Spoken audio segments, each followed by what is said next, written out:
Terima kasih Datuk Yang di-Pertua. Yang berhormat, Timbalan Menteri telah menyatakan angka-angka yang menunjukkan peningkatan dalam pengangguran di kalangan para graduan. Dan saya setuju dengan sahabat saya daripada Sepang, angka-angka ini semakin hari agak membimbangkan kerana agak besar. Dan salah satu alasan yang diberikan ialah kerana kurang permintaan daripada industri, sehingga menyebabkan angka graduan ini meningkat dan melonjak ke satu tahap yang agak tinggi. Maka persoalan saya ialah lanjutan daripada perkara yang dibangkitkan oleh Sepang sebentar tadi. Sekiranya kementerian sudah mengenal pasti bahawa antara alasan yang diberikan adalah kurang permintaan daripada pasaran, apakah kementerian telah menjalankan satu sesi perbincangan dengan pihak industri tentang keperluan tenaga kerja di kalangan graduan, dan daripada hasil kajian tersebut apakah kementerian bersedia untuk meneliti semula program-program yang telah dijalankan di peringkat IPTA dan IPTS supaya graduan-graduan ini mendapat tempat sejurus setelah mereka menamatkan pengajian. Terima kasih.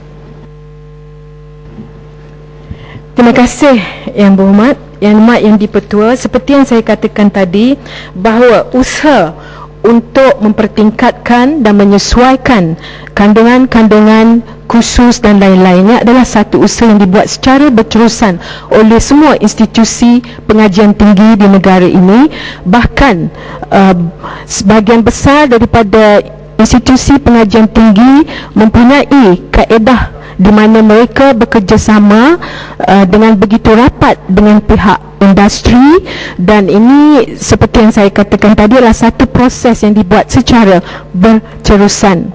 Dan selain daripada itu, insya-Allah tracer study dan lain-lain kajian yang dibuat akan juga memberi maklum balas mengenai dengan isu-isu yang dibangkitkan.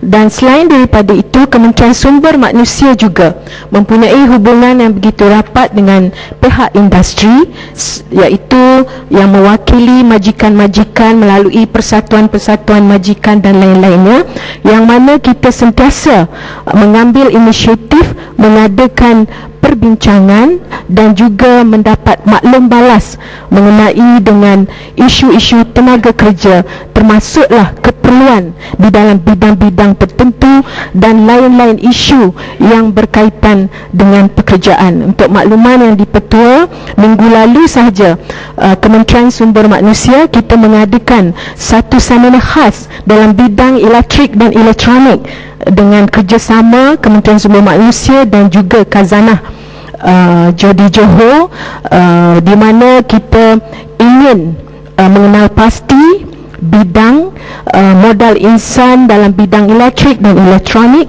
isu-isunya, dan juga kita ingin memfokus kepada isu latihan, isu gaji dan upahan, dan termasuklah ketepatan. InsyaAllah kita mengunjurkan keperluan-keperluan ini di dalam rancangan Malaysia ke-10. Untuk sektor-sektor lain akan dibuat secara berterusan. Terima kasih, Mak Inter.